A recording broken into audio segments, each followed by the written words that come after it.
Hello everyone, welcome to Lucky Education. और आज हम देखेंगे क्लास 7th की ज्योग्राफी का चैप्टर नंबर 2 हम देखने वाले हैं बॉस। क्लास 7th की ज्योग्राफी एनसीईआरटी हम कवर कर रहे हैं, नई वाली एनसीईआरटी जो है उसको हम कवर कर रहे हैं बॉस, ठीक है।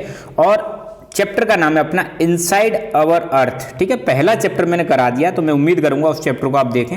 और यहाँ पर हम NCERT boss line to line read करेंगे, साथ ही साथ में बहुत सारे मैं बेसिक्स आपको डिस्कस करूंगा, उनको लिखाऊंगा, डायग्राम बनाऊंगा, वो भी आपको करने हैं, ठीक है। बहुत सारे पिक्स भी आपको दिखाने वाला हूँ, तो बहुत ज़्यादा एकदम इंटरेस्टिंग आपका एक्सपीरियंस रहने वाला है इसके साथ, तो इन्जॉय करें इसको। तो शुरू करते हैं क्लास 7th का चैप्टर नंबर 2 इनसाइड अवर अर्थ। यार हमारी अर्थ के भीतर क्या है, तो ये चैप्टर तो ये आपको पता ही है, ठीक है। लाइन टू लाइन में रीड कराऊंगा, बट इससे पहले मैं चाहता हूं थोड़ा सा बेसिक्स आपको कराऊं, राइट। देखो बॉस, ये है अपनी धरती माता। धरती माता को अगर ऐसा आप कट करोगे तो कट करने पर यहाँ तो ये ऊपर वाली सरफेस हो गई, जिसको हम क्रस्ट बोलते हैं बेटा। अपर मोस्ट वाली जो लेयर होती है, सबसे ऊपर वाली जो लेयर होती है, उसको हम क्रस्ट बोलते हैं। जब इसको कट करेंगे ऐसे तो अंदर यहाँ पे एक लेयर ये दिख रही है, एक लेयर ये दिख रही है, एक लेयर ये दिख रही है, एक लेयर ये दिख रही है। एक्चुअली में ऐसी होती है हमारी अर्थ। अंदर वाला जो हिस्सा है इसको कोर बोलते हैं। अगर आप इसको देखोगे, और मैं डायग्राम बनवाऊंगा, चिंता ना करें। ये भी कोर है, ये भी कोर है, ये मेंटल है, ये भी मेंटल है, और सबसे ऊपर वाली जो है क्रस्ट है। मतलब अपनी धरती को देखें तो 3 लेयर हैं इसके अंदर मेनली। कितनी लेयर हैं? 3। ऊपर वाली लेयर को हम बोलते हैं क्रस्ट। इसके भीतर जाओगे तो आपको मिलेगी मेंटल, और इसके भी भीतर जाओगे तो आपको मिलेगी कोर। तो अर्थ के भीतर 3 लेयर होती हैं हमारी, है ना। हम यहाँ पे रहते हैं, ऊपर सरफेस पे रहते हैं। सरफेस वाली लेयर को हम बोलते हैं क्रस्ट बोलते हैं बॉस, ठीक है। और भी डायग्राम दिखाऊंगा अभी। तो यहाँ पे आप डायग्राम देख सकते हो बॉस। ये अपना ऊपर वाली लेयर हो गई। ऊपर वाली लेयर का मैंने जैसा अभी नाम बताया था क्रस्ट बोलते हैं। इसके भीतर तो पहली वाली लेयर तो ये हो गई। दूसरी वाली जो लेयर होती है उसको मेंटल बोलते हैं, और तीसरी जो लेयर होती है उसको कोर बोलते हैं। कोर में एक अंदर वाली कोर होती है, इसको हम इनर कोर बोलते हैं, और बाहर वाली कोर होती है उसको हम आउटर कोर बोलते हैं। तो अभी आपको समझ में आ रहा होगा कि यार धरती के भीतर, अब कोई पूछे हम तो यहाँ रहते हैं, अगर आप ऐसे अंदर जाते चले आओ तो सबसे ऊपर वाली लेयर तो आपको कौन सी मिलेगी? क्रस्ट। दूसरी कौन सी मिल जाएगी? मेंटल। और तीसरी जो लेयर होती है उसको हम बोलते हैं कोर। कोर में भी हमने देखा सबसे अंदर वाली जो कोर है उसको इनर कोर बोलते हैं, उससे बाहर वाली जो कोर है उसको हम आउटर कोर बोलते हैं। तो थोड़ा आपको यहाँ पे क्लियर हो गया होगा कि यार हमारी जो अर्थ है हम जैसा सोचते हैं वैसा नहीं है। अर्थ के अंदर बहुत सारी लेयर्स होती हैं, जैसे प्याज के अंदर बहुत सारी लेयर्स होती हैं, ऐसे ही इसके अंदर होती हैं, राइट। तो कुल मिला के अब हम आते हैं, अब थोड़ा बेसिक थोड़ा सा डिस्कस कर लेते हैं, बेसिक। और बेसिक करने के बाद फिर हम चैप्टर रीड करेंगे बॉस, ठीक है। तो पहली बात करते हैं मैं अर्थ के बारे में। किसके बारे में बात करते हैं? अर्थ के बारे में 2-4 चीज़ें आप जानो। अर्थ आप समझ जाओगे तो फिर उसके बाद हम अर्थ के अंदर के बारे में चर्चा करेंगे, क्योंकि पहली बार पढ़ रहे हो तो आपको पता होनी चाहिए। देखो बॉस, एक चीज़ मैं आपको बता दूँ, ये हैं हमारे सूर्यदेव। क्या हैं? सूर्यदेव। अब सूरज के चारों तरफ आपको देखने को मिलेगा बहुत सारी लेयर्स पाई जाती हैं। क्या पाई जाती हैं? लेयर्स पाई जाती हैं ऐसे 1 2 3 4। अपने को 2-4 पे फोकस करना है, ज़्यादा पे फोकस नहीं करना है। अभी अर्थ की पोजीशन अपने को समझनी है। 1 2 3 4, ये हो गया 4, ठीक है। मैं क्या बता रहा हूँ, हमारी धरती जो है ना वो किस जगह पर आती है वो आपको पता लगाना है। पहली बात, ये तो हो गया हमारे सूर्यदेव। क्या हो जाएंगे ये भाई साहब? हमारे क्या हो जाएंगे? सूर्यदेव हो जाएंगे। सन, और सन के आपको चारों तरफ पता है ऑर्बिट्स बनी हुई है बॉस। क्या बनी हुई है? ऑर्बिट्स बनी हुई है। तो ये तो हो गया हमारा सूर्यदेव सन। सन के जस्ट पहले वाला जो अपना ये वाला जो प्लेनेट है बॉस, एक ये प्लेनेट, दूसरा ये प्लेनेट हो गया, तीसरा ये प्लेनेट हो गया, और चौथा ये प्लेनेट हो गया। तो शुरू के 4 प्लेनेट समझ लो, बाकी के तो हम अभी जरूरत नहीं है, इनसे ही काम चल जाएगा, ठीक है। तो पहला जो प्लेनेट है इसको बोलते हैं मरकरी। क्या बोलते हैं? मरकरी। दूसरे प्लेनेट को बोलते हैं वीनस, और तीसरे को बोलते हैं अर्थ, चौथे को बोलते हैं बॉस मार्स। 4 प्लेनेट आपको याद रखने हैं। सबसे पहला प्लेनेट सन के जस्ट वाला कौन सा है? मरकरी प्लेनेट है, ठीक है। दूसरा वाला प्लेनेट कौन सा है? वीनस प्लेनेट है। तीसरा वाला प्लेनेट कौन सा है? अर्थ है। चौथा वाला प्लेनेट कौन सा है? मार्स है, ठीक है। तो यार यहाँ 4 प्लेनेट आपको समझ में आ गए। सन के जस्ट पहले वाले प्लेनेट हैं, इनको हम इनर प्लेनेट्स भी बोलते हैं बॉस। क्या बोलते हैं? अब ज़्यादा डेप्थ में नहीं जाएंगे, फिलहाल इतना ही बहुत है, इतना समझ लो। इनर प्लेनेट्स बोलते हैं। इनको हम टेरेस्ट्रियल प्लेनेट्स भी बोलते हैं। क्या बोलते हैं? टेरेस्ट्रियल प्लेनेट्स बोलते हैं। इसके अलावा फिर 4 प्लेनेट्स आते हैं, वो बड़े बड़े प्लेनेट्स हैं, उनको गैसियस प्लेनेट बोलते हैं। बीच में यहाँ पे एक एस्टेरॉयड बेल्ट आ जाती है, ठीक है। अब वो आपने 6th में पढ़ भी ली होगी। यहाँ पे एक एस्टेरॉयड बेल्ट होती है ना, एस्टेरॉयड। फिर आपका जुपिटर, आ जाएगा, है ना, वो जुपिटर के बाद सैटर्न, यूरेनस, नेपच्यून, वो भी आ जाएंगे। फिलहाल 4 पे ध्यान दो। तो अपने को फोकस करना है यार, अपनी धरती माता पे फोकस करना है, इस वाले प्लेनेट पे फोकस करना है, इस पे। तो पहली बात तो हमने अर्थ की पोजीशन समझी कि सन से कौन से नंबर पे आता है ये प्लेनेट, तीसरे नंबर पे। अर्थ वो प्लेनेट है जहां पर लाइफ पाई जाती है। अभी तक जितने भी प्लेनेट है ना, वो अपने टोटल प्लेनेट कितने, 8 प्लेनेट में हमें किसी प्लेनेट पर भी अभी लाइफ के साइन नहीं मिले।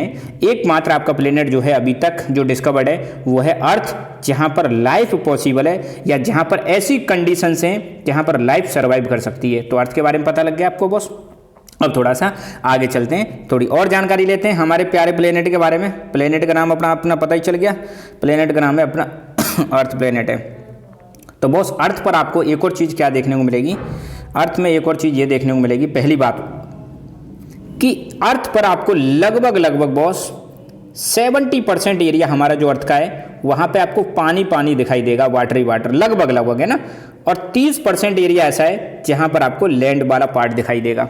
ठीक है, ये ऊपर की बात कर रहे हैं, सरफेस की बात कर रहे हैं। किसकी बात कर रहे हैं, आपको पता है चैप्टर अंदर की बात कर रहा है, हम अभी अंदर भी जाएंगे, पहले ऊपर का देख लेते हैं। अब चूंकि हमारी अर्थ पर पानी बहुत ज़्यादा है, इसलिए इसको हम बोलते हैं, अर्थ को ब्लू प्लेनेट बोलते हैं बॉस। क्या बोलते हैं, ब्लू प्लेनेट बोलते हैं। तो कोई पूछे ब्लू प्लेनेट कौन सा है, अर्थ क्यों है ब्लू प्लेनेट, क्योंकि पानी बहुत ज़्यादा अवेलेबल है ना। ये पानी आपको अलग अलग रूप में आपको देखने को मिलेगा। कहाँ देखने को मिलेगा, ये ओशंस में देखने को मिलेगा, सी में देखने को मिलेगा, रिवर्स में देखने को मिलेगा, लेक्स में देखने को मिलेगा, पॉन्ड्स में देखने को मिलेगा। ठीक है, बहुत सारी जगह पे लैंड जो है इसके रूप में आपको कॉन्टिनेंट्स देखने को मिलेंगे, अपने कॉन्टिनेंट्स, आइलैंड्स देखने को मिलेंगे। मैं चाहता हूँ यार कमेंट करके बताओ, 7 कॉन्टिनेंट के नाम कमेंट करके बताओ आप, है ना। तो पहली बात ये समझ में आ गई। अब हम चलते हैं भाई अर्थ के इंटीरियर स्ट्रक्चर पर। किस पे चलते हैं, इंटीरियर। ये शब्द का मतलब होता है भीतर वाला। इंटीरियर का मतलब क्या होता है, भीतर वाला। तो देखो भाई, अपनी अगर धरती की बात करें ना बॉस, अपनी धरती माता की बात करें तो इसमें 3 लेयर हैं टोटल। कितनी लेयर हैं, 3। तो मैं भीतर से स्टार्ट करता हूं। पहली लेयर ये हो जाएगी आपकी दूसरी लेयर, और बॉस ये हो जाएगी आपकी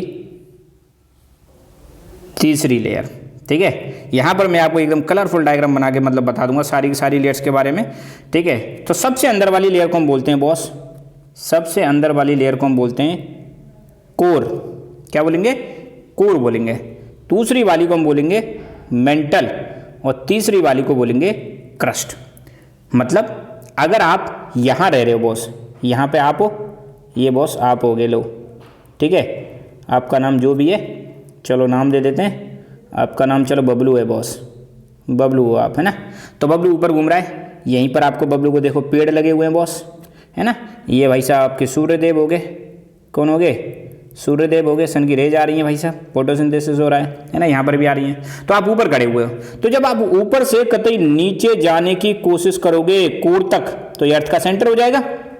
तो सोचो कितनी दूरी होगी ये मान लो हमारी धरती माता हो गई बॉस, और यहाँ से आप, चलो इसको थोड़ा बढ़िया बना देते हैं यार, ये मान लो अपनी धरती माता हो गई।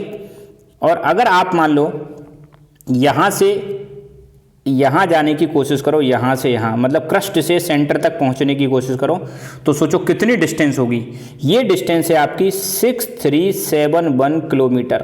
कितनी किलोमीटर है, आप अपनी सरफेस पे खड़े हो और सरफेस से सेंटर पे जाने की कोशिश कर रहे हो, ये डिस्टेंस कितनी मिलेगी आपको, 6371 किलोमीटर।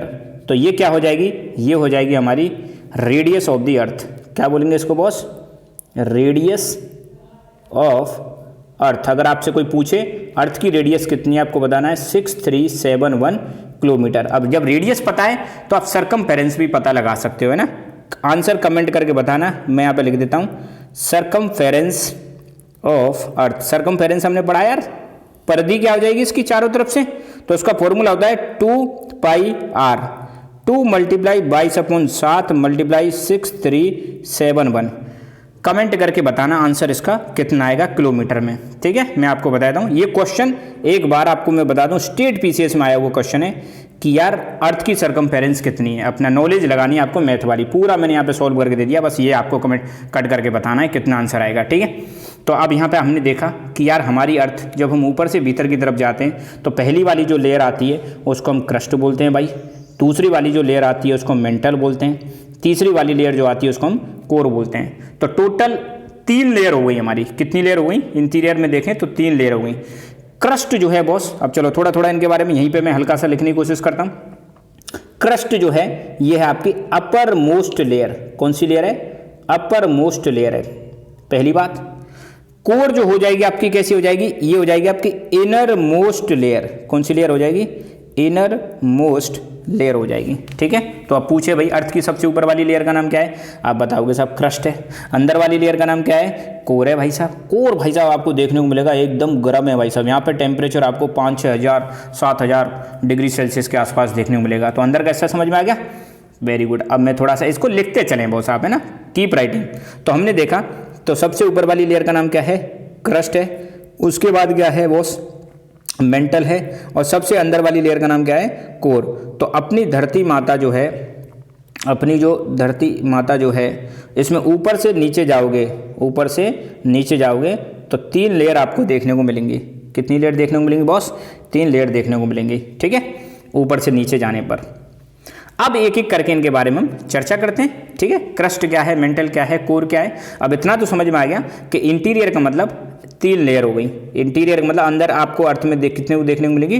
3 लेयर। जैसे हमारी प्याज होती है, अनियन जो होती है, अनियन को भी आप रिमूव करते जाओगे तो उसमें भी लेयर बाय लेयर होती हैं। और ऐसे सर्कल के अंदर जो सर्कल होते हैं, ऐसे सर्कल को हम बोलते हैं कंसेंट्रिक सर्कल्स, या आप बोल सकते हो इन लेयर्स को हम बोलेंगे कंसेंट्रिक लेयर्स। लेयर के अंदर लेयर, एक लेयर ये हो गई, इसके अंदर ये हो गई, इसके अंदर ये हो गई, ऐसी लेयर्स को हम बोलते हैं कंसेंट्रिक लेयर्स। ये मैथ में आपने सुना होगा। अब हम एनसीईआरटी की तरफ चलें भाई, आपको बेसिक समझ में आ गया होगा आई एम श्योर। ओके ठीक है बॉस, आज हम जो टॉपिक खत्म करेंगे वो है इंटीरियर ऑफ द अर्थ, है ना। ये वाला टॉपिक कवर करेंगे और इसको एक एक लाइन पढ़ देते हैं। तो चैप्टर इनसाइड अवर अर्थ ऐसे ही हम डिस्कस करेंगे, चिंता ना करें। ऐसा नहीं कि मैं आपको लाइन टू लाइन पढ़ा के खत्म कर दूँ, है ना, मजा आएगा आपको। इनसाइड अवर अर्थ समझ गए ना, इनसाइड कह लो या इंटीरियर कह लो। The earth our homeland is the dynamic planet. पहली बात तो अपना अर्थ जो है ना ये डायनेमिक प्लेनेट है, कभी अर्थ एक जैसी नहीं रही। बहुत साल पहले यार, आपको मजा आएगा जब और पूरा पढ़ोगे। तो पहले 7 कॉन्टिनेंट नहीं हुआ करते थे, सिर्फ एक कॉन्टिनेंट हुआ करता था। एक टूट गया 2 में और 2 आज हो गए 7 में। तो मतलब अर्थ पे लगातार चेंजेज आते रहते हैं। It is constantly undergoing changes inside and outside. Earth पर हमेशा लगातार चेंजेज आते रहते हैं। इसके भीतर भी चेंजेज आते हैं, इनसाइड मतलब अंदर, और इसके बाहर भी चेंजेज आते हैं। Have you ever wondered what lies interior of the earth? क्या आपने कभी सोचा है, क्या आपने कभी पता लगाया कि यार अर्थ के अंदर क्या है ना, किससे अर्थ बनी हुई है, वो हम चर्चा करने वाले हैं। तो टॉपिक अब हमारा स्टार्ट होता है इंटीरियर ऑफ द अर्थ। तो आराम से पढ़ते हैं एक करके। Just like an onion the earth is made up of several concentric layers with one inside another. वही मैंने कहा था ना, प्याज में जैसे लेयर में लेयर होती हैं, ऐसे ही हमारी अर्थ के अंदर भी बहुत सारी लेयर में लेयर होती हैं, उनको बोलते हैं कंसेंट्रिक लेयर्स, है ना। The upper most layer over the earth surface is called crust. अब यहाँ पे आपको दिखने लग जाएगा बॉस, मैं यहाँ लिख देता हूँ। सबसे ऊपर वाली जो लेयर है ये रही हमारी पहली वाली लेयर क्रस्ट, सबसे ऊपर वाली। दूसरी लेयर जो है यहाँ से यहाँ तक ये आपकी हो जाएगी बॉस मेंटल हो जाएगी। और सबसे अंदर वाली जो लेयर है बॉस ये आपकी हो जाएगी, ये वाली लेयर हो जाएगी जिसको हम बोलेंगे कोर। एक अंदर वाली कोर, एक बाहर वाली कोर, उसकी चिंता ना करें। तो कुल मिला के सबसे पहली लेयर कौन सी हो जाएगी? क्रस्ट हो जाएगी। दूसरी कौन सी हो जाएगी? अंदर मेंटल हो जाएगी। तीसरी कौन सी हो जाएगी बॉस? आपकी कोर हो जाएगी। कोर में भी एक इनर कोर हो जाएगी और दूसरी कौन सी हो जाएगी? आउटर कोर हो जाएगी। तो पहला यहाँ पे पता चल गया, ये हो गई हमारी क्रस्ट के बारे में। क्रस्ट जो है अपर मोस्ट लेयर है, सबसे ऊपर वाली लेयर है जिसको हम क्रस्ट बोलते हैं। It is the thinnest of all the layers. और क्रस्ट जो है भाई सबसे थिन लेयर है। वैसे कैसी लेयर है? सबसे पतली लेयर जो है वो हमारी कौन सी है? क्रस्ट है। It is about 35 kilometre. कितने किलोमीटर की है बॉस? लगभग 35 किलोमीटर। ऊपर से नीचे चलोगे ना तो 35 किलोमीटर ये इसकी मतलब वो हो जाएगी, ब्रेड्थ हो जाएगी, चौड़ाई हो जाएगी, है ना। इतनी मोटी लेयर है ये। On continental masses and 5 kilometre on the ocean floors. मतलब यहाँ पे देखो 2 चीज़ दे रखी हैं। ये 35 किलोमीटर तो देखने को मिलेगी कॉन्टिनेंटल मास पर और 5 किलोमीटर देखने को मिलेगी ओशन फ्लोर्स पर। क्या मतलब है यार, ये समझना थोड़ा सा आपके लिए डिफिकल्ट होगा। अब इसको हम एक काम करते हैं, एक डायग्राम बनाते हैं भाई साहब, जब समझ में आएगा। लो यहाँ पे बना देते हैं बहुत प्यारा सा डायग्राम।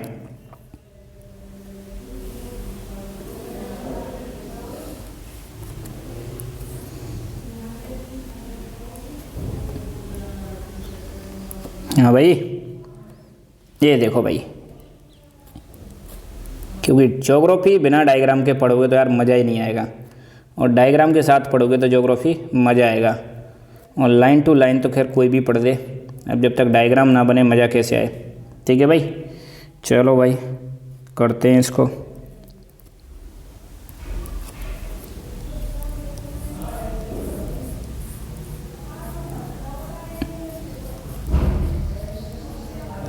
कह रहे होंगे सर क्या बना रहे हो आप, चिंता ना करो बॉस, सब पता चलने वाला अभी आपको। पेड़ पौधे हो गए बॉस, और ये आप हो गए बॉस।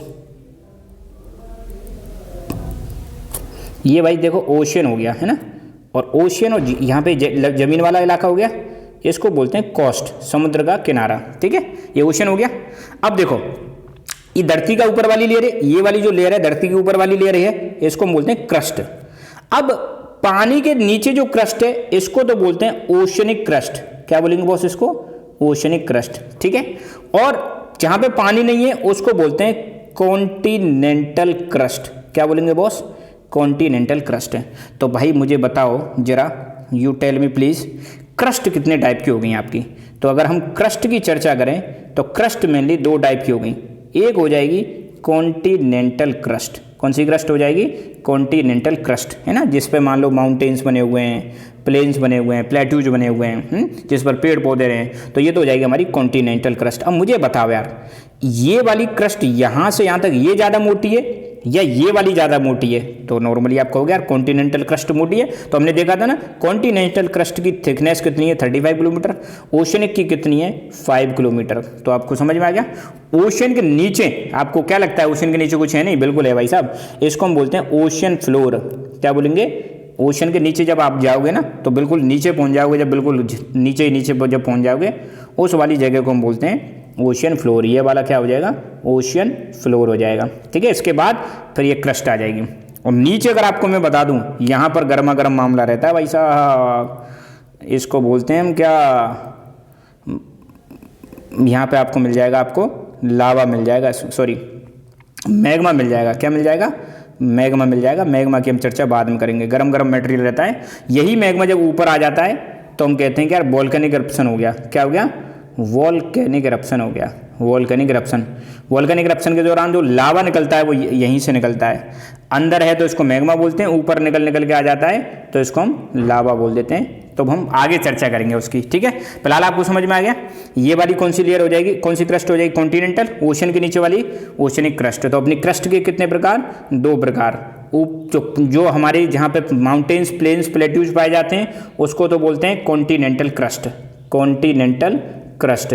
और जो ओशन के नीचे पाई जाती है उसको बोलते हैं ओशनिक क्रस्ट। पतली वाली कौन सी है?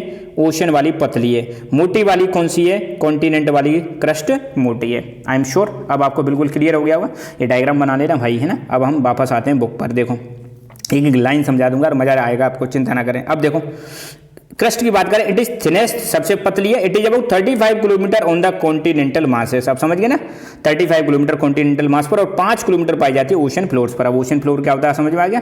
यहाँ वही डायग्राम बता रखा है भाई साहब। ये ओशन हो गया, ओशन के नीचे वाली जो क्रस्ट हो गई ये वाली हो जाएगी ओशनिक क्रस्ट, और ये पूरी जो क्रस्ट है बॉस यहाँ से यहाँ तक ये हो जाएगी कॉन्टिनेंटल क्रस्ट। कॉन्टिनेंटल क्रस्ट के ऊपर कौन है? कॉन्टिनेंट। ओशनिक क्रस्ट के ऊपर कौन है? ओशन है भाई साहब। और नीचे ये है ना भैया, यही है गर्मा गर्म मैग्मा, जो बाहर निकल के आते ही ठंडा हो जाता है और रॉक बन जाती है, इग्नियस रॉक बन जाती है। ठीक है, इसकी हम चर्चा बाद में करेंगे। तो कॉन्टिनेंटल क्रस्ट और ओशनिक क्रस्ट का मामला समझ में आ गया होगा आपको। तो कोई पूछे कॉन्टिनेंट किसके ऊपर है, आप बताओगे कॉन्टिनेंटल क्रस्ट के। ओशन किसके ऊपर है? ओशनिक क्रस्ट के। कौन सी क्रस्ट मोटी है? कॉन्टिनेंटल क्रस्ट मोटी है।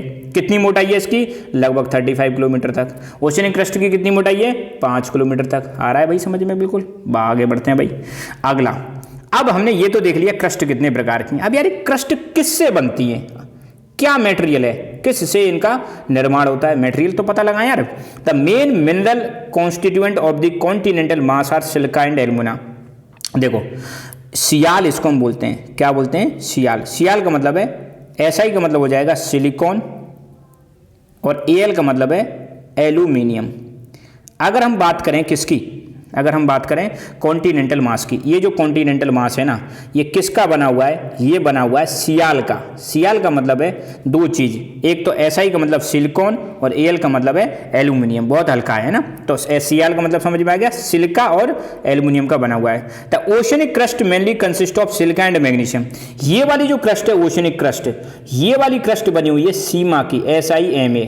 सीमा का मतलब क्या है? सीमा का मतलब यहाँ पे हो जाएगा, SI का मतलब अगेन सिलिकॉन और MA का मतलब हो जाएगा यहाँ पे मैग्नीशियम, सिलिकॉन और मैग्नीशियम। तो एक और चीज़ हमें क्या जानकारी मिली कि कॉन्टिनेंटल क्रस्ट किसकी बनी है? सियाल की। ओशनिक क्रस्ट किसकी बनी है? सीमा की। सीमा का फुल फॉर्म क्या हो जाएगा? सिलिकॉन और मैग्नीशियम, ठीक है। सियाल का फुल फॉर्म क्या हो जाएगा? सिलिकॉन और एल्यूमिनियम, ठीक है। एल्यूमिनियम एक ही बात है। तो यहाँ पे ध्यान रखना, कॉन्टिनेंटल क्रस्ट किसकी बनी हुई है? सियाल की बनी हुई है। किसकी बनी हुई है बॉस? सियाल की बनी हुई है। ओशनिक क्रस्ट किसकी बनी हुई है? सीमा की बनी हुई है। ये चीज़ आपको याद रखना, ठीक है boss. Just beneath the crust is the mental. अब देखो यहाँ तक तो आपने देखा, ये वाला जो रीजन है, ये ऊपर का जो रीजन है, ये हो जाएगा क्रस्ट। क्या हो जाएगा? क्रस्ट। क्रस्ट के नीचे जो पाया जाता है वो है आपका मेंटल। क्या हो जाएगा? तो पहली लेयर ये हो गई और दूसरी ये हो जाएगी मेंटल। तो जस्ट बीनीथ, बीनीथ का मतलब नीचे, बीनीथ का मतलब क्या हो जाएगा? नीचे। क्रस्ट के नीचे क्या पाया जाता है? मेंटल पाया जाता है, जो 2900 किलोमीटर तक फैला हुआ। भाई साहब यहाँ से अब तुम चलना स्टार्ट करोगे कितने किलोमीटर तक? 2900 किलोमीटर तक आपको क्या देखने को मिलेगा? मेंटल देखने को मिलेगा। मेंटल किसके नीचे पाया जाता है? क्रस्ट के नीचे पाया जाता है। आई एम श्योर आप तो बिल्कुल क्लियर हो रहा होगा। अब सबसे भीतर वाली जो लेयर है बॉस, सबसे भीतर वाली जो लेयर है वो आपकी हो जाएगी कौन सी? कोर हो जाएगी भाई साहब। क्या हो जाएगी? कोर हो जाएगी। The innermost layer is the core. अंदर वाली लेयर कोर कहलाती है, जिसकी रेडियस लगभग 3500 किलोमीटर है। जैसे ये मान लो कोर है, तो कोर की रेडियस कितनी दे रखी है? 3500 किलोमीटर दे रखी है। और कोर किसकी बनी होती है? अगर कोई पूछ ले यार कोर का क्या मटेरियल है, कोर के अंदर क्या पाया जाता है? तो कोर के अंदर पाया जाता है बॉस नीफे। क्या पाया जाता है? नीफे का मतलब क्या है? Ni का मतलब है निकल और Fe का मतलब है फेरस। फेरस मतलब आयरन। तो अंदर ही अंदर जो है ना हैवी चीजें पाई जाती हैं। निकल पाया जाता है और आयरन पाया जाता है। तो it is mainly made up of nickel and iron is called nife. क्या बोलते हैं इसको? नीफे। Ni का मतलब निकल और Fe का मतलब है फेरस। फेरस का मतलब होता है लोहा। The central core has very high temperature and pressure. अंदर ही अंदर प्रेशर और टेम्परेचर क्या होता है? ज्यादा होता है। तो आई एम श्योर अब आपको समझ में आ गया होगा। टोटल अर्थ की कितनी लेयर हो गई बॉस? 3 लेयर हो गई, ठीक है। ये चीज आपको क्लियर हो गई होगी। आगे बढ़ते हैं। अब यहाँ पे डू यू नो में कुछ दे रखा है तो उनको पढ़ लेते हैं। The crust forms only 1% of the volume of the earth. Volume समझ रहे हो ना? अंदर जो माल भरा हुआ है ना अर्थ में, तो क्रस्ट में कितना माल भरा हुआ है? बस 1% भरा हुआ है। मेंटल में कितना माल भरा हुआ है भाई? अंदर 84% भरा हुआ है। और कोर जो है ना उसके अंदर 15% माल भरा हुआ है। तो कोई पूछे यार असली माल कहाँ भरा हुआ है? सबसे ज्यादा मेंटल के अंदर भरा हुआ है। हमारे अर्थ की रेडियस मैंने शुरुआत में बता दी कितनी है। अर्थ की रेडियस है 6371 किलोमीटर। कई बार बड़े बड़े एग्जाम्स में ये पूछा गया है। इसके अलावा और कुछ रह गया देखो भाई साइड में, वो भी कवर कर देते हैं। अगला यहाँ पे, हाँ, the deepest mine in the world is south Africa. सबसे गहरी माइन। अब देखो ऊपर वाली लेयर है ये, अंदर जैसे अंदर जाओगे खुदाई करोगे, तो खुदाई करके यहाँ पे आपने कुछ निकाल लो, यहाँ से कोयला निकाल लो, तो अंदर खुदाई करते हैं तो अंदर वाले एरिया को क्या बोलते हैं? माइन बोलते हैं, जहाँ से कुछ निकाल लो। तो डीपेस्ट माइन कहाँ पे? साउथ अफ्रीका में। अब यार आप कहोगे सर साउथ अफ्रीका कहाँ है? चलो भाई साउथ अफ्रीका दिखाते हैं आपको। देखो भाई ये है आपका वर्ल्ड का मैप। वर्ल्ड के मैप में ये है आपका अफ्रीका। अफ्रीका क्या है बॉस? एक कॉन्टिनेंट है। अफ्रीका क्या है? कॉन्टिनेंट है। और अफ्रीका में यहाँ पे नीचे नीचे जो पाया जाता है ना, जिसको हम बोलते हैं साउथ अफ्रीका। क्या बोलते हैं? South Africa. और अपना प्यारा भारत कहाँ है? ये रहा अपना प्यारा भारत। भारत के नीचे कौन सा ओशन है? इंडियन ओशन है, ठीक है। अपने को फिलहाल इतना ही समझना है। अफ्रीका क्या है? एक कॉन्टिनेंट है। अफ्रीका के नीचे एक देश है जिसको हम बोलते हैं साउथ अफ्रीका। और यहाँ पर एक फेमस व्यक्ति का नाम सुना होगा आपने, नेल्सन मंडेला। नहीं सुना तो सर्च करके देखें कौन है नेल्सन मंडेला, राइट? ओके। तो अभी आपने देखा डीपेस्ट माइन कहां पर है? South Africa. साउथ अफ्रीका आपने मैप में देख लिया कहां पर है, वही south Africa. It is about 4 kilometre. 4 kilometre गहरी है यार। 4 किलोमीटर बहुत होता है बॉस। 4 किलोमीटर मतलब ऊपर से खुदाई करके जा रहे हो, कितने किलोमीटर तक खोद दिया आपने? 4 किलोमीटर तक खोद दिया। कहां पे? साउथ अफ्रीका में। In search for oil engineers have dug a hole up to 6 kilometre. और तेल की सर्च में तो इंजीनियर्स ने कितने किलोमीटर तक खोद दिया? 6 किलोमीटर तक एक होल खोद दिया है, ठीक है। अब मान लो कोई कहे कि यार हमें तो अर्थ के सेंटर में जाना है, तो भाई साहब वहाँ पे पहुँचना तो इम्पॉसिबल है, क्योंकि जैसे जैसे अंदर जाओगे ना बॉस टेम्परेचर बढ़ता जाता है, जैसे जैसे अंदर जाते हो प्रेशर बढ़ता जाता है। और अंदर कितना 6371 किलोमीटर, मजाक नहीं है भाई साहब। अपना जो इंडिया है ना, इंडिया, अगर इंडिया यूँ करके अगर देखोगे ना तो नॉर्थ से साउथ अगर आप यूँ घूमेगे ना इंडिया में, तो इसकी लेंथ है 3214 किलोमीटर। कश्मीर से कन्याकुमारी हमारा इंडिया कितना है 3214 किलोमीटर। सोचो इसका तो डबल है ये लगभग।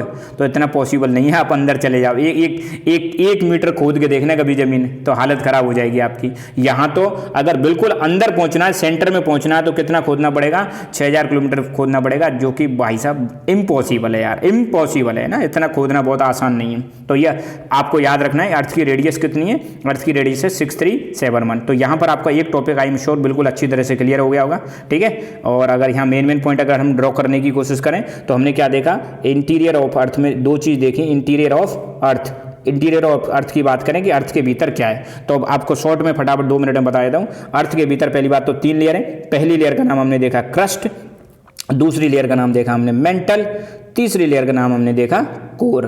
क्रस्ट, मेंटल, कोर, 2-2, 3-3 पॉइंट आपको यहाँ पे और याद कर लेने हैं भाई साहब। क्या क्या पॉइंट याद करने हैं, चलो भाई बता देते हैं। क्रस्ट क्या हो जाएगी आपकी, अपर मोस्ट लेयर। कैसी हो जाएगी, अपर मोस्ट लेयर हो जाएगी।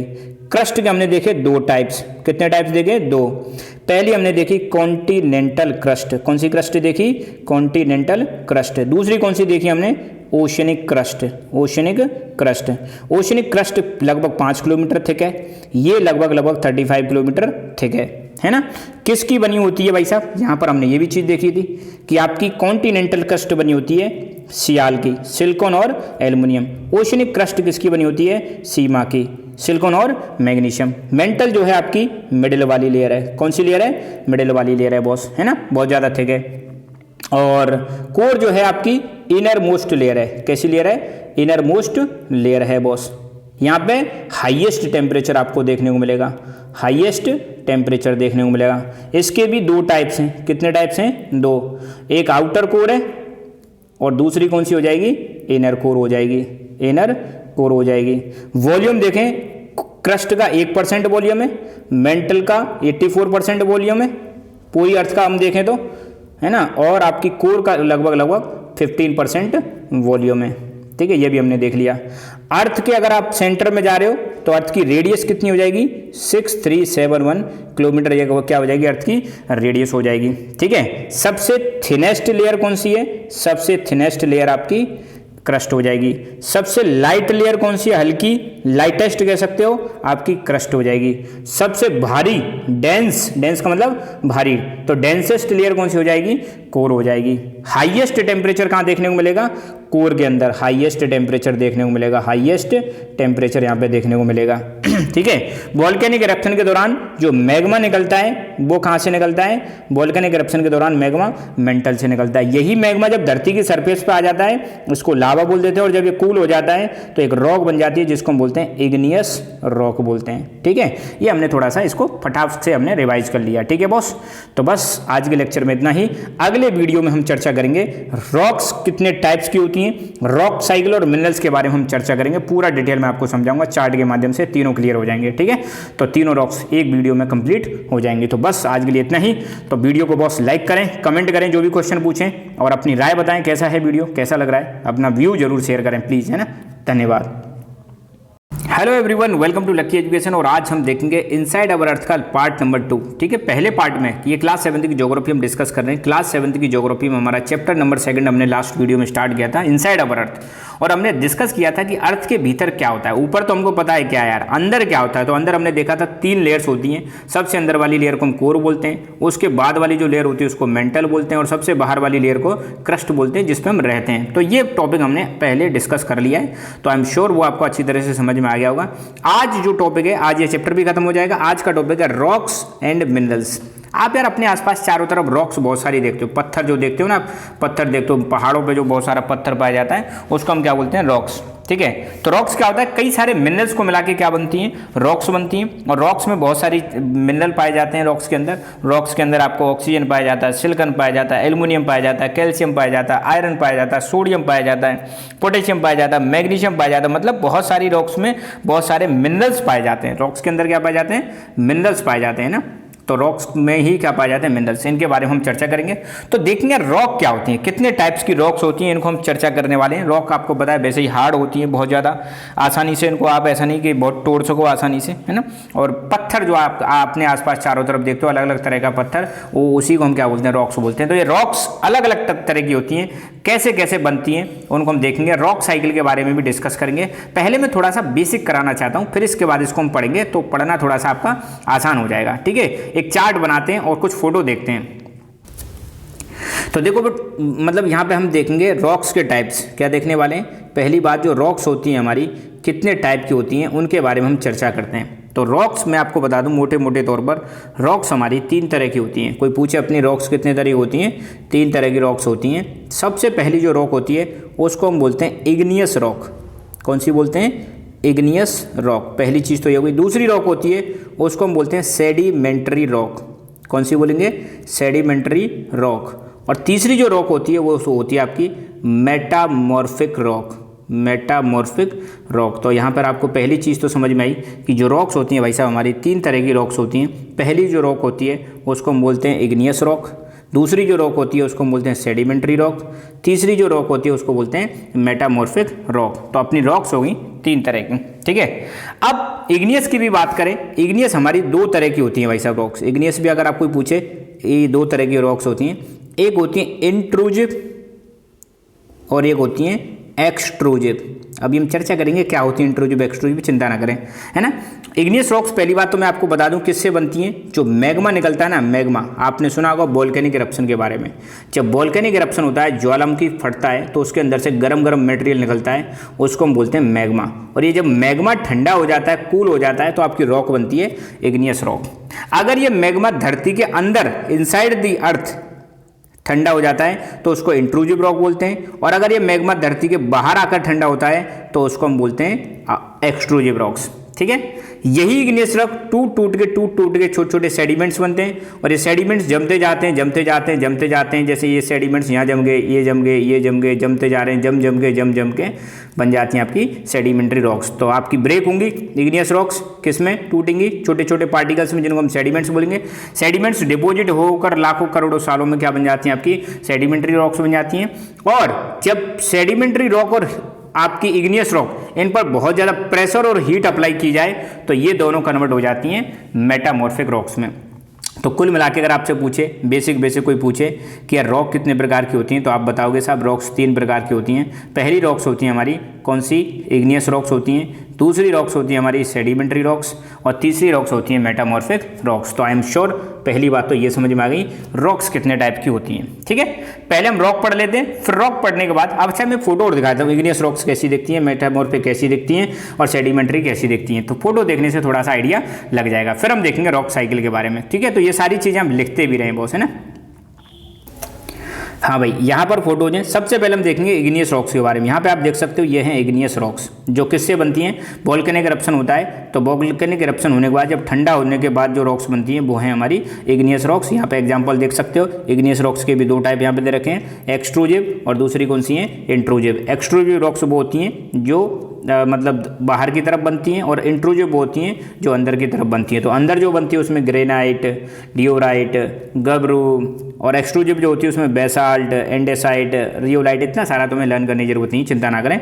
बस फिलहाल देख लो इंट्रूजिव एक्सट्रूजिव रॉक्स कैसे कलर की दिखती हैं। ये कलर यहाँ पे दिखा रखे हैं, ठीक है। और ये कौन सी रॉक्स हैं, आपकी इग्नियस रॉक्स हैं। यहाँ पे आप देख सकते हो नीचे से वोल्केनिक इरप्शन हुआ, यहाँ से लावा निकल रहा है, ये जा रहा है ऊपर की तरफ, कुछ तो अंदर ही जम जाता है, कुछ बाहर की तरफ जमता है, और इनसे बनती है हमारी रॉक्स बनती है। तो इतना ध्यान रखना, इंट्रूजिव रॉक्स हैं बॉस, किससे बनती हैं आप बताओगे साहब। इंट्रूजिव रॉक्स जो हैं हमारी अपने वोल्केनिक इरप्शन होने के दौरान बनती हैं। ठीक है, यहाँ पर बहुत सारे फोटो दिखा रखे हैं, सारी की सारी जो हैं कौन सी हैं, थोड़ा सा नज़र बना के रखें। आपने आसपास ये पत्थर देखे होंगे, ये सारी की सारी रॉक्स जो हैं कौन सी हैं, इग्नियस रॉक्स, इग्नियस रॉक्स। इसके अलावा दूसरी रॉक्स हमारी जो हैं वो हैं मेटामॉर्फिक रॉक। मेटामॉर्फिक मैंने बताया था बहुत ज़्यादा प्रेशर और हीट अप्लाई करते हैं तो मेटामॉर्फिक रॉक बनती है, कुछ इस तरह की ये दिखाई देती हैं। यहाँ पे आप देख सकते हो पूरा की पूरा पत्थर यहाँ पे दिखा रखा है मेटामॉर्फिक रॉक्स के बारे में, ठीक है। और देख सकते हो नीचे ये भी मेटामॉर्फिक रॉक्स ही हैं भाई साहब, ठीक है, ये भी मेटामॉर्फिक रॉक्स है कुछ इस तरीके की। जब हीट और प्रेशर अप्लाई किया जाता है बहुत ज़्यादा किस पर, इग्नियस और सेडिमेंट्री रॉक पर, तो ये कन्वर्ट हो जाती है मेटामॉर्फिक। मेटामॉर्फिक का मतलब है रूप चेंज होना किसी चीज़ का, उसको बोलते हैं मेटामॉर्फिज्म। तो ये बहुत सारी जो रॉक्स दिखा रखी हैं पूरे के पूरे पहाड़ देख सकते हो, ये है एग्जाम्पल है मेटामॉर्फिक रॉक्स का। तीसरी जो रॉक्स होती हैं वो होती हैं सेडिमेंट्री। सेडिमेंट्री में मैंने बताया था सेडिमेंट्स जमते जाते हैं तो कुछ इस तरीके की दिखाई देती हैं सेडिमेंट्री रॉक्स, ऐसी दिखेंगे सेडिमेंट जमते जाते हैं। और आपको मैं यार बता दूं एक चीज़, जो हमारे डीजल पेट्रोल जो मिलता है ना, पेट्रोलियम ऑयल, वो सेडिमेंट्री रॉक्स में मिलता है। ये देख सकते हो सेडिमेंट्री रॉक्स में एक लेयर ये बन रही है, एक लेयर ये लेयर बाई लेयर ये जमती चली जाती है, इनको बोलते हैं सेडिमेंट्री रॉक्स। इन्हीं सेडिमेंट्री रॉक्स में पाया जाता है आपका पेट्रोलियम ऑयल। अगर कोई पूछ ले पेट्रोलियम ऑयल कहाँ पाया जाता है तो आप बताओगे सेडिमेंट्री रॉक्स में पाया जाता है। इसी पेट्रोलियम ऑयल से आपका डीजल, पेट्रोल, केरोसिन ये सारी चीज़ें बनती हैं। तो आई एम श्योर ये तीनों चीज़ समझ में आ गई। एक चीज़ और हम देख लेते हैं, रॉक साइकिल। रॉक साइकिल क्या होता है, एक रॉक का दूसरी रॉक में कन्वर्ट होना, एक रॉक का दूसरी रॉक में कन्वर्ट होना, that is called rock cycle, ठीक है भाई। अब रॉक्स में सबसे पहले देखो मैंने क्या बताया था, मैग्मा। सबसे पहले क्या निकलेगा आपका, वोल्केनिक इरप्शन होगा, और वोल्केनिक इरप्शन होने के बाद आपका क्या निकलेगा, मैग्मा निकलेगा, ठीक है। तो सबसे पहले जैसे मान लो मैग्मा निकला, मैग्मा जब ठंडा हुआ तो आपकी बन गई इग्नियस रॉक्स। तो सबसे पहले कौन सी बनी, इग्नियस रॉक बन गई। इग्नियस रॉक कैसे बनी आपकी, मैग्मा निकला। मैग्मा किससे निकलता है, वोल्केनिक इरप्शन से। अब ये इग्नियस रॉक्स टूटी, सेडिमेंट्स में कन्वर्ट हुई, इसमें से क्या निकल के आए, सेडिमेंट्स निकल के आए। और ये सेडिमेंट्स जमते गए जमते गए जमते गए, और जमने के बाद क्या बन गई आपकी, सेडिमेंट्री रॉक्स। सेडिमेंट्री रॉक बन गई आपकी, ठीक है। इस सेडिमेंट्री रॉक पर आपने हीट एंड प्रेशर अप्लाई किया तो ये क्या बन जाती है, मेटामॉर्फिक रॉक। क्या बन जाएगी, मेटामॉर्फिक रॉक। इसी को मेल्ट कर दो, जब ये धरती के भीतर मेल्ट हो जाती हैं तो वापस ये क्या बन जाती हैं, मैग्मा बन जाती हैं। तो यहाँ पे देखो मैग्मा, मैग्मा से आपकी यहाँ पे मैग्मा है, मैग्मा से आपकी इग्नियस रॉक बनी, इग्नियस रॉक में टूटी फूटी सेडिमेंट्स निकले, सेडिमेंट से सेडिमेंट्री रॉक मिल गई, फिर इस पर हीट एंड प्रेशर अप्लाई किया, मेटामॉर्फिक रॉक मिल गई। मेटामॉर्फिक रॉक का भी इरोजन हो सकता है, सेडिमेंट्री रॉक का भी इरोजन हो सकता है। तो ये जो सेडिमेंट्स हैं, सेडिमेंट्स आपके दोनों तरफ से आते हैं, इग्नियस रॉक से भी आते हैं, मेटामॉर्फिक रॉक से भी आते हैं। अच्छा, ये रॉक्स टूटती क्यों हैं, टूटती इसलिए उसका एक प्रोसेस है, उसको बोलते हैं इरोजन और वेदरिंग। वेदरिंग का मतलब किसी भी रॉक का चटक जाना, और इरोजन का मतलब उसका पार्टिकल्स का एक जगह से दूसरी जगह चले जाना, ठीक है। तो ये कुछ एक रॉक साइकिल वाला डायग्राम है। अब हम देखते हैं यार अपनी बुक में क्या दे रखा है, ठीक है बॉस। तो बुक में जो दे रखा है वो हम देख लेते हैं। पहली बात, यहाँ पे तीनों के मतलब दे रखे हैं। इग्नियस का मतलब होता है, एक लैटिन वर्ड से बना है इग्नियस से, जिसका मतलब होता है फायर। मैंने बताया था ना इग्नियस रॉक किससे बनती है, जब वोल्केनिक इरप्शन होता है तब आपकी इग्नियस रॉक्स बनती हैं, तो फायर आग ही लगती है, no doubt. Sedimentary rock, sedimentary जो शब्द है सेडिमेंटम से आया, और सेडिमेंटम का मतलब है सेटल डाउन। मैंने बताया था ना जो सेडिमेंट्स होते हैं वो सेटल डाउन होते जाते हैं और एक लेयर पे लेयर बनती चली जाती हैं। मेटामॉर्फिक ग्रीक वर्ड से आया है, ये दोनों तो लैटिन वर्ड है, इग्नियस और सेडिमेंटम। मेटामॉर्फिक ग्रीक वर्ड से आया जिसका मतलब है मेटामॉर्फोज, और मेटामॉर्फोज का मतलब है चेंज इन फॉर्म, फॉर्म में बदल जाना। तो होता है ना इग्नियस और सेडिमेंट्री रॉक को दोनों ऊपर हीट और प्रेशर अप्लाई किया जाए तो मेटामॉर्फिक में कन्वर्ट हो जाती हैं। तो तीनों का मतलब आपको याद रखना है। तो अब हम स्टार्ट करते हैं। यहाँ पे जो दे रखा है, rock and minerals. Earth crust is made up of various type of rock. Earth की जो क्रस्ट होती है, ऊपर वाला जो एरिया होता है, उसमें बहुत तरह की रॉक्स पाई जाती हैं। रॉक क्या होते हैं, यही रॉक की डेफिनेशन हो जाएगी। Any natural mass of mineral matter that makes up earth crust is called rock. कोई भी जो मास है ना मिनरल का, अलग अलग मिनरल्स का जो मैटर होता है जो हमारी अर्थ की क्रस्ट बनाता है, उसी को रॉक बोलते हैं। रॉक अलग अलग कलर में होती हैं, अलग अलग साइज में होती हैं, अलग अलग टेक्सचर में होती है, इनका लुक अलग देखने को मिलता है, हमने देखा था। तो मेजरली तीन तरह की रॉक होती है। पहली होती है इग्नियस रॉक, दूसरी होती है सेडिमेंट्री रॉक, और तीसरी होती है मेटामॉर्फिक रॉक। तो यहाँ पर एक एक करके दे रखा है। पहले हम देखेंगे इग्नियस रॉक्स के बारे में। व्हेन मोल्टन मैग्मा कूल्स, जब मैग्मा जो धरती से निकल रहा है वोल्केनिक इरप्शन के दौरान, जब वो ठंडा होता है तो वो सॉलिड हो जाता है, और सॉलिड होने के दौरान जो रॉक बनेगी वो बनेगी इग्नियस रॉक। तो rock thus formed are called igneous rocks. They are also called primary rock, क्योंकि सबसे पहले बननी है इसलिए इनको हम प्राइमरी रॉक्स बोलते हैं। इसके भी दो टाइप होते हैं, एक है इंट्रूजिव रॉक्स और दूसरी एक्सट्रूजिव रॉक्स, है ना। जब मैग्मा नीचे से निकल के आ रहा है, ऊपर आके कूल हो रहा है तो उसको एक्सट्रूजिव बोलेंगे, और अंदर ही कूल हो रहा है तो उसको इंट्रूजिव बोलेंगे, ठीक है। तो can you imagine lava coming out of from the volcanoes. क्या आपने देखा है कभी कि लावा कैसे निकलता है वोल्केनोस से, है ना। Lava is actually fiery red molten magma. Lava क्या होता है, धरती से देखो अंदर है तो मैग्मा, बाहर है तो लावा बोलेंगे। लावा लाल कलर का सा गरम गरम होता है बॉस, धरती के अंदर से सरफेस पर आ जाता है। और जब ये मोल्टन लावा धरती की सरफेस पर आता है तो ये जल्दी से कूल हो जाता है। कूल होते ही ये सॉलिड बन जाता है, और सॉलिड जब बन जाएगा ये, तो आपको देखने को मिलेगा बाहर जो रॉक बनेगी धरती के बाहर, उसको बोलेंगे extrusive igneous rocks. They have a very fine grand structure, इनका स्ट्रक्चर बहुत फाइन होता है। इसका एग्जांपल दे रखा है बेसाल्ट है, बेसाल्ट इसका एग्जांपल है। तो कोई पूछे बेसाल्ट क्या है, इग्नियस रॉक है। कहाँ बनता है, ऊपर बनता है। The Deccan plateau is made up of basalt rock. अच्छा, इंडिया में यार एक डेक्कन प्लेट्यू है। डेक्कन प्लेट्यू आपको पता है, ये देखो इंडिया का मैप बना देता हूँ, ये भैया इंडिया का मैप बन गया। तो यहाँ पर आपको डेक्कन प्लेट्यू मिलेगा। तो डेक्कन प्लेट्यू किससे बना हुआ आपको बताना है कि साहब डेक्कन प्लेट्यू जो है हमारा इंडिया का, किससे बना हुआ है, बेसाल्ट का बना हुआ है। किसका बना हुआ है, बेसाल्ट का बना हुआ है, ये आप ध्यान रखना। Sometimes molten magma cools down deep inside the earth crust. कई बार क्या होता है, मैग्मा बाहर निकल के नहीं आता, तो अंदर ही कूल हो जाता है। अब जो रॉक बनेगी उसको बोलेंगे इंट्रूसिव इग्नियस रॉक्स। तो मैंने अभी बताया था, इंट्रूसिव धरती के अंदर ही बन जाती हैं, एक्सट्रूसिव धरती के बाहर बन जाती हैं, right. Since cool down slowly they form large grain. अब जब देखो धीरे धीरे कूल होती हैं तो बड़े बड़े साइज बनते हैं, ग्रेन मतलब साइज, और जब जल्दी कूल हो जाती हैं तो हल्के हल्के से ग्रेन के साइज होते हैं। Granite is example of such rock. अच्छा ध्यान रखना, इसका इंट्रूसिव रॉक का एग्जाम्पल क्या है, ग्रेनाइट। ग्रेनाइट आपने देखा होगा घरों में जो यूज करते हैं, it is the example of intrusive igneous rock, इसका एग्जाम्पल है। Grinding stones use to prepare paste and powder of spices and grains are made of granite. ठीक है, यहाँ पे ये चीज ध्यान रखना। Rocks roll down crack. अच्छा, अब आएंगे हम सेडिमेंट्री रॉक्स पर। पहले हमने देख ली igneous rocks.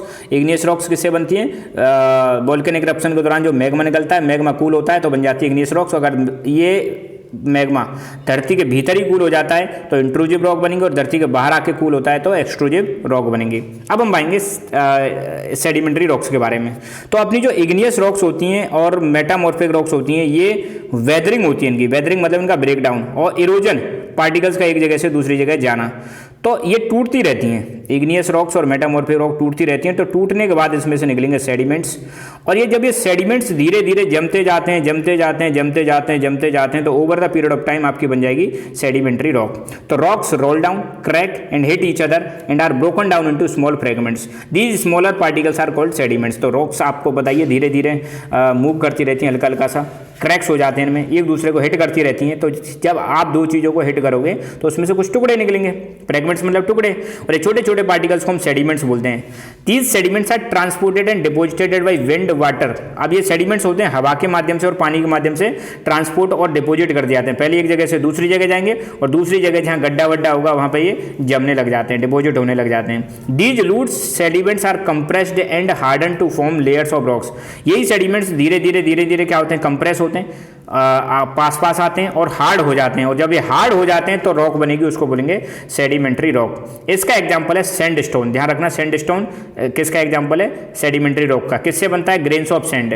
These rocks may also contain fossils of plants and animals and other microorganisms once lived on them। मैंने बताया था ना, सेडिमेंट्री रॉक्स में कुछ फॉसिल्स पाए जाते हैं। किसके फॉसिल्स पाए जाते हैं, फॉसिल्स का मतलब होता है अवशेष। प्लांट्स और एनिमल्स के अवशेष पाए जाते हैं जो over the period of time किस में कन्वर्ट हो जाते हैं, पेट्रोलियम ऑयल में कन्वर्ट हो जाते हैं। पेट्रोलियम ऑयल, जो अपना पेट्रोलियम ऑयल आता है वो कहाँ से आता है, सेडिमेंट्री रॉक से आता है बॉस, है ना। ये भी आपको एग्जांपल याद रखना है। इग्नियस एंड, अब ये हो गई हमारी सेडिमेंट्री। तीसरी है हमारी मेटामॉर्फिक। इग्नियस एंड इग्नियस और सेडिमेंट्री जो रॉक्स होती हैं ये चेंज हो जाती है मेटामॉर्फिक रॉक्स में। मगर चेंज कब होंगी, जब बहुत ज़्यादा इन पर हीट और प्रेशर अप्लाई किया जाए। आपकी इग्नियस रॉक्स और सेडिमेंट्री रॉक्स, इन पर बहुत ज़्यादा हीट एंड प्रेशर अप्लाई करो, ये मेटामॉर्फिक रॉक्स में कन्वर्ट हो जाएंगी। ठीक है, तो इनका अंदर का स्ट्रक्चर चेंज हो जाता है। तो जैसे एग्जांपल दे रखा है, क्ले पर आप हीट एंड प्रेशर अप्लाई करो तो क्ले कन्वर्ट हो जाती है स्लेट में। तो स्लेट एग्जांपल है किसका, मेटामॉर्फिक रॉक का। लाइम स्टोन पर आप हीट एंड प्रेशर अप्लाई करो, ये मार्बल में कन्वर्ट हो जाता है। किस में कन्वर्ट हो जाता है, तो स्लेट और मार्बल दोनों एग्जांपल है किसका, मेटामॉर्फिक रॉक्स का एग्जांपल है। ठीक है, रॉक्स आर वेरी यूजफुल। अब नया रॉक्स का हमारा बहुत ज्यादा यूज होता है, इनका हम डेली लाइफ में यूज करते हैं, है ना। Hard rocks are use for making roads, houses and buildings. Hard rocks जो होती है उनको रोड बनाने में इस्तेमाल करते हैं, घर बनाने में इस्तेमाल करते हैं, बिल्डिंग बनाने में इस्तेमाल करते हैं, है ना। आपने कई कई स्टोन्स गेम्स खेले होंगे गांव में जहाँ पे पत्थरों का इस्तेमाल करते हैं, जैसे 7 स्टोन्स जिसको पिट्टू बोलते हैं, hop scotch,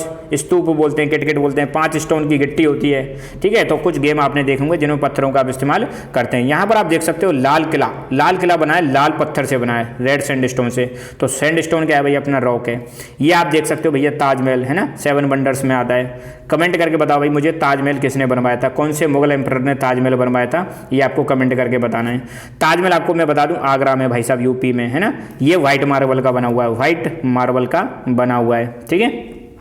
You will be surprised to know that one type of rock changes into another type under certain conditions in a cyclic manner. This process of transformation of rock from one to another is called rock cycle. ये बहुत important है, यहाँ पे topic अब start हो जाएगा आपका rock cycle. Rock cycle क्या होता है, एक रॉक दूसरी रॉक में कन्वर्ट हो जाती है, उसको हम बोलते हैं रॉक साइकिल। जैसे आपने देखा ये है आपका वोल्केनिक इरप्शन हुआ, मैग्मा निकला, मैग्मा ठंडा हुआ तो इग्नियस रॉक बन गई, इग्नियस रॉक टूटी, सेडिमेंट्स में टूटी, सेडिमेंट्स जमा होकर क्या बन गई, सेडिमेंट्री रॉक। इन पर हीट और प्रेशर अप्लाई किया तो वापस किसमें बन गई, मेटामॉर्फिक रॉक में। फिर मेटामॉर्फिक रॉक पिघल के क्या बन जाती है, मैग्मा बन जाता है, ठीक है। यहाँ पे ये चीज आप समझ सकते हो। तो ये ध्यान रखना, सेडिमेंट्री रॉक्स भी पिघल के मैग्मा में कन्वर्ट हो सकती है, मैग्मा मेटामॉर्फिक रॉक भी पिघल के मेल्ट होकर क्या होकर, मेल्ट होकर किस में कन्वर्ट हो सकती है, मैग्मा में कन्वर्ट हो सकती है। ये चीज आप ध्यान रखना। इग्नियस रॉक से भी सेडिमेंट्स आते हैं और आपके मेटामॉर्फिक रॉक से भी सेडिमेंट आते हैं, ये ध्यान रखना। और ये किस में कन्वर्ट हो सकती है, सेडिमेंट्री रॉक्स में भी कन्वर्ट होती है, और खुद सेडिमेंट्री रॉक्स में से भी सेडिमेंट्स आते हैं, ये ध्यान रखना। तो रॉक साइकिल में क्या होता है, कुछ स्पेशल कंडीशंस में एक रॉक जो है दूसरी रॉक में कन्वर्ट हो जाती है, जिसको हम बोलते हैं rock cycle. You have already learned when the molten magma cools it solidified become igneous rock. हमने देखा मोल्टन मैग्मा जब कूल होगा, ठंडा होगा तो सॉलिड बन जाएगा, तो इग्नियस रॉक्स बन जाएगी। इग्नियस रॉक छोटे छोटे पार्टिकल्स में टूटेगी, ट्रांसपोर्ट हो जाएगी, डिपोजिट हो जाएगी, किसमें, सेडिमेंट्री रॉक्स में कन्वर्ट हो जाएगी। सेडिमेंट्री रॉक्स पर जब हम हीट और प्रेशर अप्लाई करते हैं, सब्जेक्ट का मतलब अप्लाई करना, they change into metamorphic rocks. तो जब सेडिमेंट्री रॉक पे हीट और प्रेशर अप्लाई करोगे तो ये सेडिमेंट्री रॉक में मेटामॉर्फिक में कन्वर्ट हो जाएगी। The metamorphic rocks which are still under great heat and pressure melt down to form magma. इन पर और मेटामॉर्फिक रॉक पे और हीट और प्रेशर अप्लाई करते हैं थोड़ा सा ज्यादा, और तो ये मेल्ट होकर किस में कन्वर्ट हो जाएंगी, मैग्मा में कन्वर्ट हो जाएंगी। और मैग्मा वापस फिर किस में कन्वर्ट हो जाएगा, इग्नियस रॉक्स में कन्वर्ट हो जाएगा। और इसको बोलते हैं हम रॉक साइकिल, और ये प्रोसेस चलता रहता है। अब रॉक्स के अंदर मैंने बताया था बहुत सारे मिनरल्स होते हैं। ये मिनरल्स क्या होते हैं, नेचुरली पाए जाने वाले सबस्टांस होते हैं, जिनकी कुछ फिजिकल प्रॉपर्टीज होती हैं और कुछ केमिकल प्रॉपर्टीज होती हैं। तो कोई पूछ सकता है मिनरल्स क्या होते हैं, तो minerals are naturally occurring substances. Naturally occurring substances, naturally पाए जाने वाले सबस्टांस को हम क्या बोलते हैं, मिनरल्स बोलते हैं। इन मिनरल्स की कुछ प्रॉपर्टीज होती हैं, कुछ फिजिकल प्रॉपर्टीज होती हैं और कुछ केमिकल प्रॉपर्टीज होती हैं। फिजिकल प्रॉपर्टीज होती हैं और केमिकल प्रॉपर्टीज होती हैं। कुछ मिनरल्स का यूज हम फ्यूल की तरह इस्तेमाल करते हैं, जैसे एग्जांपल हो जाएगा पेट्रोलियम ऑयल। पेट्रोलियम ऑयल मैंने बताया था किस में मिलता है, सेडिमेंट्री रॉक्स में मिलता है। पेट्रोलियम ऑयल को हम कहाँ ले जाते हैं, रिफाइनरी में ले जाते हैं। रिफाइनरी आपने नाम सुना होगा। रिफाइनरी में इसको फिल्टर कर देंगे और फिर इससे हमें डीजल, पेट्रोल, ये सारी चीज़ें मिलने लग जाती हैं। तो मिनरल्स का यूज हम किसकी तरह करते हैं, फ्यूज की तरह भी करते हैं। कोल, नेचुरल गैस और पेट्रोलियम ये फ्यूल है, इनको बोलते हैं फॉसिल फ्यूल्स। अगर आपको कोई पूछे फॉसिल फ्यूल्स क्या होते हैं तो आपको बताना है प्लांट्स और एनिमल्स से जो बहुत लंबे समय अगर ये दबे रहे नीचे धरती के अंदर तो ये फॉसिल फ्यूल्स में कन्वर्ट हो जाते हैं। फॉसिल फ्यूल का कोई एग्जाम्पल पूछे तो आप बता देना, कोल फॉसिल फ्यूल का एग्जाम्पल है, और पेट्रोलियम ऑयल फॉसिल फ्यूल का एग्जाम्पल है, पेट्रोलियम ऑयल, और नेचुरल गैस फॉसिल फ्यूल का एग्जाम्पल है। फॉसिल फ्यूल वो होते हैं जो किससे बनते हैं, प्लांट्स एंड एनिमल्स के रिमेन्स से बनते हैं। प्लांट और एनिमल्स को ज़मीन में दफना दिया जाए तो लंबे समय के बाद ये फॉसिल फ्यूल में कन्वर्ट हो जाते हैं, राइट। इनका यूज इंडस्ट्री में भी करते हैं, जैसे iron, aluminium, gold, uranium, but medicine में करते हैं, फर्टिलाइजर में, यहाँ पर सब जगह पे इनका यूज किया जाता है, ठीक है। तो यहाँ पर बॉस हमारा चैप्टर कंप्लीट हुआ। आई एम श्योर आपको चैप्टर समझ में आ गया होगा। इससे अगला चैप्टर जो है उसको हम कवर करेंगे। तो 2 चैप्टर आपके हो चुके हैं, एनसीईआरटी हम लाइन टू लाइन हम कवर कर रहे हैं, ठीक है। सो बस आज के लिए इतना ही। Thank you so much. Keep learning, keep enjoying and God bless you all.